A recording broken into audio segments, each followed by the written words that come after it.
O infortúnio é múltiplo. A infelicidade sobre a terra multiforme, dominando como arco-íris o amplo horizonte. Seus matizes são tão variados como os deste arco, e também nítidos, embora intimamente unidos entre si. Mas como na ética, o mal é uma consequência do bem. E assim, na realidade, da alegria nasce a tristeza.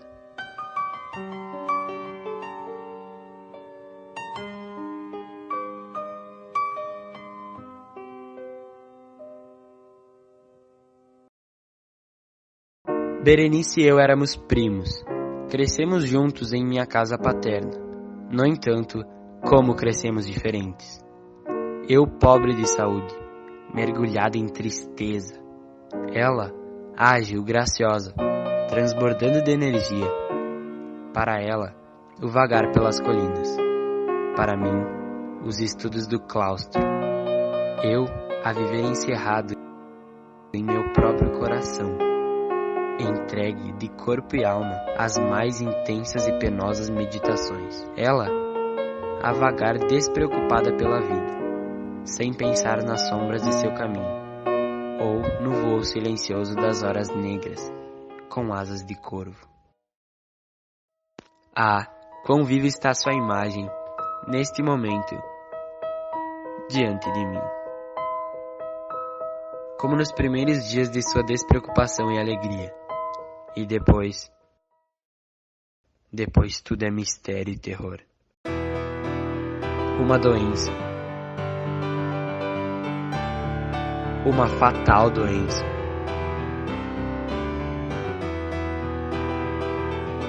Atingiu-a. O espírito de transformação pesava sobre ela. Invadiu-lhe o espírito, os hábitos, o caráter.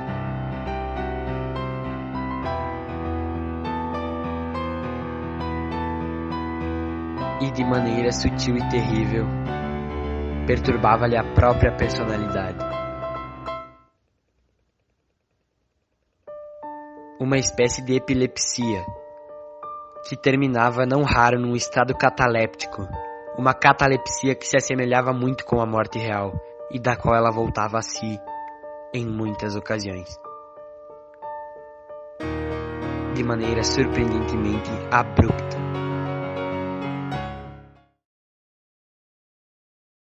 Entre mentes, minha própria doença tomara rapidamente conta de mim, assumindo o caráter de uma monomania, de uma forma nova e extraordinária, de hora em hora, de minuto em minuto. Crescia em vigor, adquirindo por fim o mais incompreensível domínio sobre mim. A faculdade de meditação se ocupava e aprofundava na contemplação mesmo dos itens mais triviais do universo. Meditar infatigavelmente durante horas seguidas, com a atenção presa em algum frívolo desenho sobre a margem de um livro. Absorver-me durante a maior parte de um dia de verão. A contemplação de uma sombra curiosa, a cair obliquamente sobre o tapete ou o assoalho. Eis aí algumas das mais comuns e menos perniciosas fantasias, produzidas por um estado das faculdades mentais, que não era, na verdade, inteiramente sem paralelo, mas que, por certo, desafiava qualquer análise ou explicação. E embora a um pensador descuidado pudesse parecer fora de dúvida que a alteração produzida pela sua infeliz enfermidade na condição moral de Berenice me proporcionasse motivos para o exercício dessa intensa e anormal meditação, cuja natureza me foi difícil de explicar. Tal não acontecia de modo algum em meu caso, durante os intervalos lúcidos de minha enfermidade. sua desgraça me causava verdadeiro pesar, e aquela ruína total de sua bela e doce vida não deixava de comover-me profundamente o coração, fazendo-me pensar muitas vezes com amargura nos meios extraordinários pelos quais se operou, de maneira tão súbita, uma tão estranha transformação.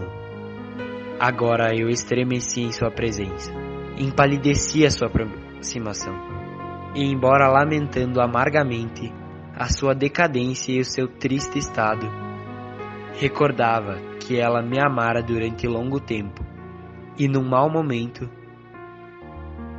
falei-lhe em casamento.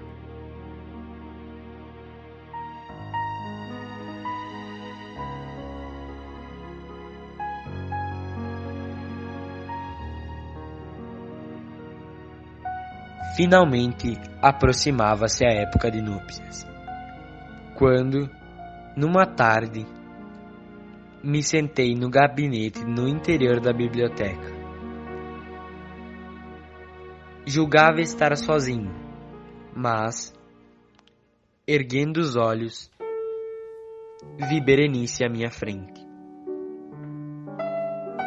Foi minha imaginação excitada, ou a influência brumosa da atmosfera, ou o crepúsculo incerto do aposento, ou as vestes cinzentas que lhe envolviam a figura, o que tornava tão vago e incerto seu contorno.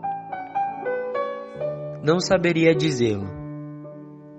Ela não proferiu uma única palavra, e eu, por nada no mundo, teria pronunciado uma única sílaba. Um calafrio percorreu-me o corpo. Oprimiu-me uma sensação de insuportável ansiedade. Irreprimível curiosidade invadiu minha alma, e, recostando-me na poltrona, permaneci imóvel. A respiração suspensa, os olhos cravados em sua figura. Ai, era excessiva sua palidez, e nenhum vestígio de seu interior se escondia em qualquer linha daquele contorno. Meu olhar ardente pousou-lhe por fim no rosto. A testa era ampla, muito pálida e singularmente plácida.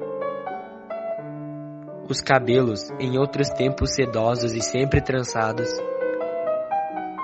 cobriam-na em parte, tampando-lhe as feições. Os olhos, sem vida e sem brilho, pareciam sem pupilas. Involuntariamente desviei a vista daquele olhar vítreo, passando a contemplar os lábios finos e enrugados.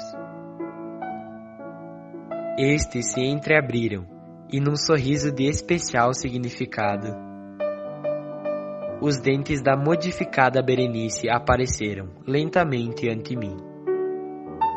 Antes não houvesse Deus jamais permitido contemplá-los, ou que, tendo-o feito, houvesse eu morrido. Sobressaltou-me o ruído de uma porta que se fechava. Erguendo os olhos, vi que minha prima saíra do aposento. Mas, ai de mim, não saíra do aposento desordenado de meu cérebro, como também dele não seria afastado o lívido e medonho aspecto de seus dentes. Não havia uma única mancha em sua superfície, uma única sombra em seu esmalte, a mínima irregularidade em sua conformação que, naquele breve momento de sorriso, não se gravasse indelevelmente em minha memória. Os dentes.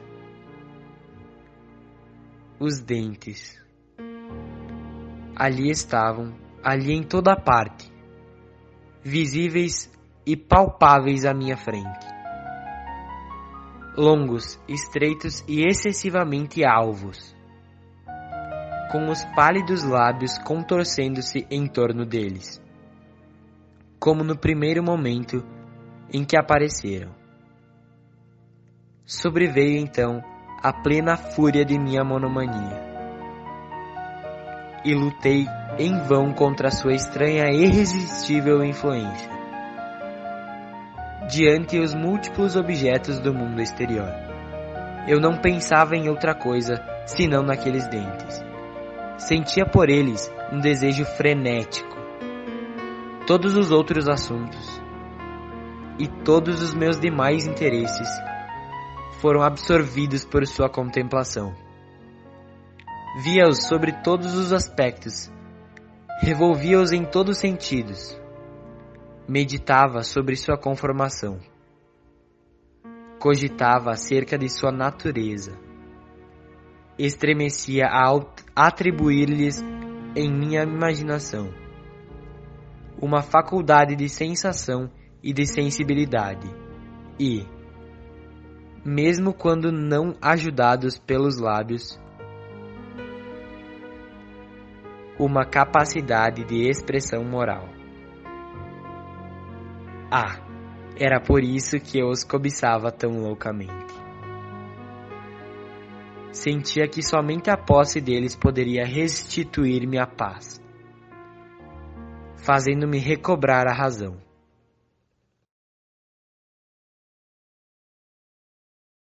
Por fim, sou acordado de meu estado de torpor e vi uma criada desfeita em pranto, que me disse que Berenice já não existia. Sofrera um ataque de epilepsia nas primeiras horas da manhã, e agora, ao cair da noite, o túmulo já estava preparado para sua ocupante. E terminados todos os preparativos para o sepultamento, com o coração angustiado, oprimido pelo receio, dirigi-me com repugnância para o quarto de dormir da defunta. Era impossível resistir, e com uma sensação opressiva, dirigi-me vagarosamente ao leito. Abri a porta lentamente e entrei, separando-me do mundo dos vivos e deixando-me na mais estreita comunhão com a defunta. Todo o ar do quarto cheirava a morte. Daria tudo para fugir, para livrar-me da perniciosa influência mortuária. Mas fugiam-me as forças para mover-me. Meus joelhos tremiam e sentia-me enraizado no solo, a olhar fixamente o rígido cadáver, estendido sobre a cama. Deus do céu! Seria possível? Estaria ficando louco? Ou o braço da defunta se mexera no sudário que a envolvia? Tremendo de inenarrável terror, ergui lentamente os olhos para ver o rosto do cadáver. Os lábios lívidos se torciam numa espécie de sorriso, e por entre sua moldura melancólica, os dentes de Berenice, brancos, reluzentes, terríveis, se me mostravam ainda com uma realidade demasiado vívida. Afastei-me convulsivamente do leito e, sem pronunciar uma palavra, como um louco, saí correndo daquele quarto de mistério, de horror e de morte. Encontrei-me de novo sentado na biblioteca. Parecia-me haver despertado de um sonho confuso e excitante. Sabia que já era meia-noite e que, desde o pôr do sol, Berenice se achava enterrada. mas não tinha nenhuma compreensão clara,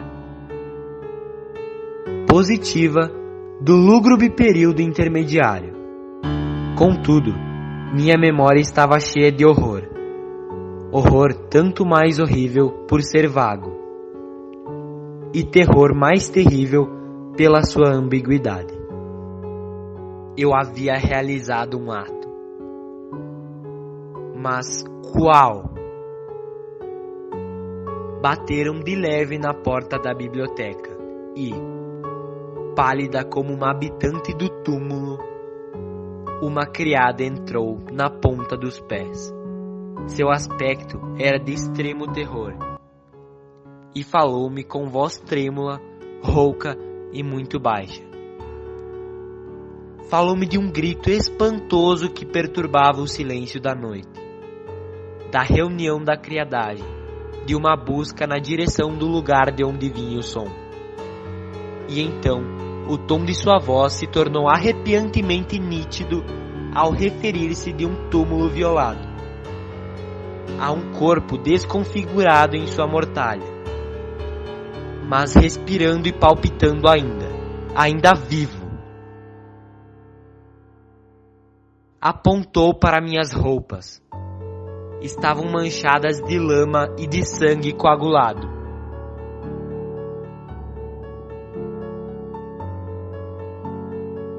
Ela me tomou delicadamente a mão. Tinha sinais de sangue.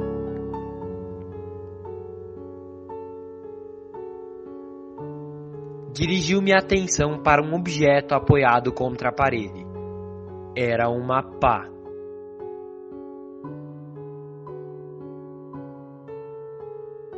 Simultaneamente, ambos olhamos para uma caixinha ao meu lado. Como em um espasmo, atirei-me de um salto sobre a mesa e apanhei a caixa que lá estava, mas não consegui abri-la e, em meu tremor, escorregou de minhas mãos. Caiu pesadamente e fez-se em pedaços. Dela, com um ruído tilintante, rolaram alguns instrumentos de cirurgia dental, entremeados com 32 minúsculas peças brancas, semelhantes ao marfim, que se esparramaram aqui e acolá pelo assoalho. Sei que você vai querer ser uma de nós. Quando damos nossas mãos, nos tornamos poderosas, porque juntas somos invencíveis. Como um poder sorrir e o mundo iluminar. Venha se juntar a nós. Sei que você vai querer ser uma de nós. Quando o nosso raio o céu incendeia, dando início a uma aventura estelar. Uma nuvem, a mente vagueia, colore a minha vida com tudo que imagino. Vou voar bem alto. Damos nossas mãos, tornamos poderosas, juntos somos invencíveis. Companheiras pra valer, venha se juntar a nós. Começar por aqui. Fantásticas wings, elas podem voar. O raio mais poderoso venha marcar as wings. Now the world